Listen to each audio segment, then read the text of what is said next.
नमस्कार, मी चिंतामणी सहस्रबुद्धे. महाराष्ट्र वृत्तदर्शन आणि युवाग्राम न्यूज या दोन्ही चॅनलच्या करेक्ट कार्यक्रम ह्या विशेष कार्यक्रमामध्ये आपलं सहर्ष स्वागत. आपण साहजिकच आज विधानसभा निवडणुकीबद्दल बोलणार आहे आणि तेही सांगली आणि मिरज या जवळजवळ असलेल्या दोन विधानसभा मतदारसंघांबद्दल बोलणार आहे. आपल्याला माहित आहे सांगली आणि मिरज या दोन्ही ठिकाणी एक पेच निर्माण झालेला आहे. सांगलीमध्ये काँग्रेसची उमेदवारी कोणाला मिळणार याबद्दल खूप तर्कवितर्क केले जात होते. अगदी मुंबई दिल्लीपर्यंतच्या अनेक वाऱ्या इच्छुकांच्या झाल्या आणि अखेर इथली उमेदवारी ही सांगली शहर जिल्हा काँग्रेसचे अध्यक्ष पृथ्वीराज बाबा पाटील यांना मिळाली आहे. साहजिकच त्यांच्या गोटामध्ये उत्साहाचं वातावरण आहे. दुसरीकडे ज्या उमेदवार मागत होत्या त्या सांगली जिल्हा मध्यवर्ती बँकेच्या उपाध्यक्षा जयश्री वहिनी पाटील यांच्या गोटात मात्र तिकीट मिळालं नाही. त्यावेळेला एक निराशेची भावना होती. अक्षरशः काही जणांचे तर डोळे सुद्धा पाणावले. म्हणजे जयश्री वहिनी जेव्हा ठामपणे बोलत होत्या तेव्हा कार्यकर्त्यांना अक्षरशः भावना अनावर झाल्या. एवढंच नव्हे तर युवा नेते जितेश कदम यांचे सुद्धा डोळे पाणावलेले होते.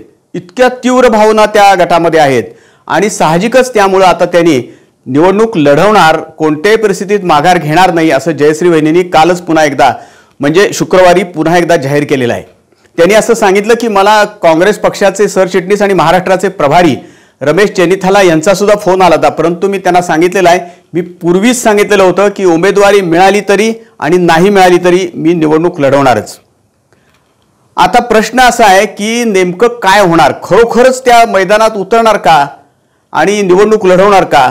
जर त्या मैदानात उतरून त्यांनी खरोखरच निवडणूक लढवली तर फारच जोरदार लढाई सांगली मतदारसंघात होणार आहे.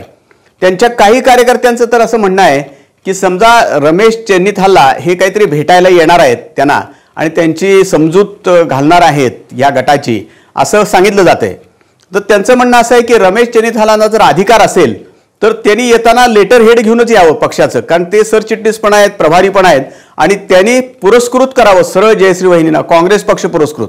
आम्ही लढतो, काँग्रेस पक्षाचे उमेदवार म्हणून लढतो आणि निवडून आल्यानंतर आम्ही 100% काँग्रेस पक्षालाच पाठिंबा देऊ असं त्यांच्या गटाचं अगदी किशोर शहा जे माजी महापौर आहेत किंवा संतोष पाटील आहेत या सगळ्यांचं म्हणणं आहे. पाहूया आता नेमकं काय होतंय ते. त्याच वेळेला सांगली मतदारसंघाप्रमाणेच मिरजेच्या मतदारसंघामध्ये सुद्धा मोठा पेच निर्माण झालेला आहे. तो अर्थात महाविकास आघाडीतल्या गोंधळाचा परिणाम आहे.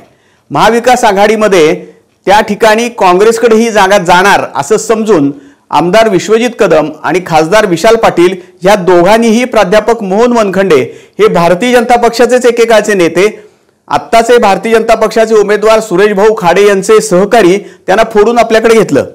परंतु गंमत अशी झाली तिथं की त्या जागेवरचा दावा शिवसेनेनं म्हणजे उभाठा गटानं अजिबात सोडला नाही आणि त्यांनी आपले उमेदवार म्हणून तानाजी सातपुते यांना आता एबी फॉर्म सुद्धा देऊन टाकलेला आहे. त्याच वेळेला राष्ट्रवादी काँग्रेसही त्या जागेवर दावा करत होती आणि त्यांच्या तर्फे सुद्धा म्हणजे राष्ट्रवादी काँग्रेसतर्फे सुद्धा बाळासाहेब होनमोरे मैदानात उतरलेले आहेत.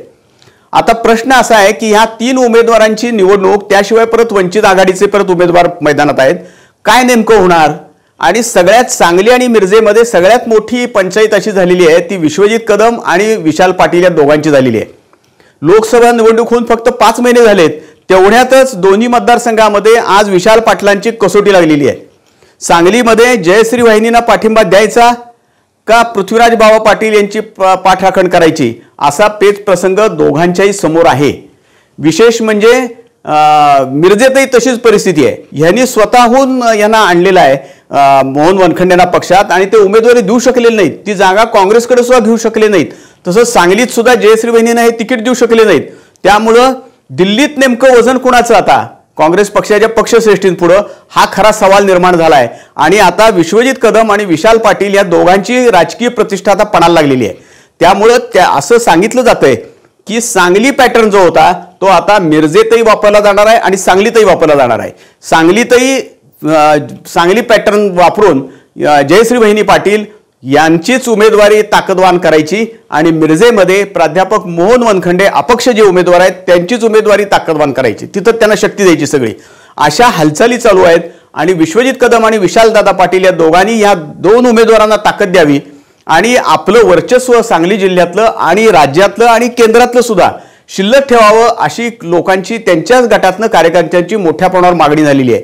म्हणूनच पृथ्वीराज बाबा पाटील यांनी जेव्हा अर्ज भरला, फार जल्लोषात त्यांनी अर्ज भरला, अगदी त्यांनी दंड ठोपटले म्हणजे लोकांच्या समोर. म्हणजे उमेदवारी मिळवून आणल्यानंतरचा जो आनंद होता तो त्यांच्या गगनात मावत नव्हता अशी परिस्थिती होती.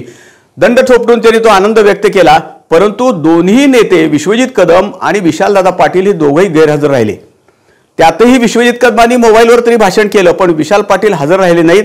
आता जयश्री वहिनींनी असं जाहीर केलेलं आहे, त्यांच्या गटानं पण जाहीर केलेलं आहे की विशालदादा पाटील हे 5 तारखेला जेव्हा त्यांच्या प्रचाराचा प्रारंभ आणि काँग्रेस भवन समोरच ते करणार आहेत त्यावेळेला विशालदादा पाटील सुद्धा हजर राहणार आहेत.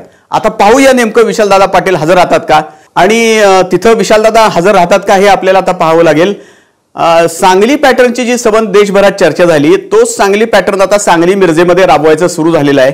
मोहन मनखंडे आणि जयश्री वहिनी पाटील हे 2 उमेदवार सांगली पॅटर्नचे उमेदवार असतील असं दिसतं. एकूण आत्ताचं वातावरण, नंतर काय होईल आपल्याला सांगता येत नाही 2 दिवसामध्ये, परंतु आजचं वातावरण तरी तसं आहे. आणि मिरज पूर्व भागामध्ये सुद्धा मोठ्या प्रमाणावर मदन भावना मानणारा कार्यकर्त्यांचा फार मोठा संच आहे. तसंच सांगली आणि मोहन मनखंडे यांचं सुद्धा पालकमंत्र्यांचे अनेक वर्ष त्यांनी काम केलेलं असल्यामुळं सांगली भागामध्ये सुद्धा त्यांच्या संपर्काचे अनेक ठिकाणी त्यांचा संपर्क आहे. या दोघांनी मिळून ही निवडणूक लढवायची, दोन्ही कार्यकर्त्यांचं एकमेकाला मदत देवाणघेवाण करायची मदतीचं, आणि सांगली पॅटर्न म्हणूनच यांनी ही निवडणूक लढवायची असं साधारणपणे चाललेलं आहे. विशालदादा पाटील आणि विश्वजित कदम यांना सांगली पॅटर्नचा अनुभव आहे. लोकसभा निवडणुकीच्या वेळेला यांनीच सांगली पॅटर्न राबवलेला होता आणि त्याला राज्यातल्या नेत्यांनी आणि दिल्लीतल्या नेत्यांनी सुद्धा मूकसंमती दिलेली होती. साहजिकच शिवसेनेचा तीव्र विरोध असून सुद्धा चंद्रहार पाटील हे एकाकी पडले आणि काँग्रेसचे उमेदवार म्हणून विशाल पाटीलच पुढे आले. तसंच या निवडणुकीमध्ये काँग्रेसचेच उमेदवार म्हणून जरी त्यांना उमेदवारी मिळालेली नसली, एबी फॉर्म मिळालेला नसला, तरी जयश्री वहिनी पाटील आणि मिरजेमध्ये मोहन मनखंडे हेच काँग्रेसचे उमेदवार म्हणून पुढे आणायचे. सांगली पॅटर्नच वापरायचा, कारण आता एकदा सांगली पॅटर्न तुम्हीच वापरलेला आहे, म्हणजे या नेत्यांनीच वापरलेला आहे. त्यामुळे आता तो त्यांना पुन्हा वापरायची वेळ कार्यकर्त्यांनीच आणलेली आहे. आणि असा जर सांगली पॅटर्न पुन्हा एकदा सांगली आणि मिरजेमध्ये वापरला गेला तर पुन्हा एकदा प्रचंड खळबळ उडणार आहे. अर्थात हे जे 2 उमेदवार निवडून येतील समजा निवडणुकीमध्ये, तर त्याचा फायदा हा काँग्रेस पक्षालाच होईल असं हे सांगायला कमी करणार नाहीत या प्रचार सभेमध्ये. त्यामुळे पाहूया आता नेमकं काय होतंय. आपल्याला काय वाटतंय, सांगली पॅटर्न पुन्हा सांगलीमध्ये जयश्री वहिनींच्या रूपानं आणि मिरजेमध्ये मोहन मनखंडेंच्या रूपानं वापरला जाईल काय, अंमलात येईल काय, पुन्हा एकदा लोकसभेची पुनरावृत्ती इथं होईल काय, आपल्याला काय वाटतंय ते कमेंट करून आम्हाला कळवा. आणि असेच व्हिडिओ पाहण्यासाठी आमचं चॅनल सबस्क्राईब करा. धन्यवाद.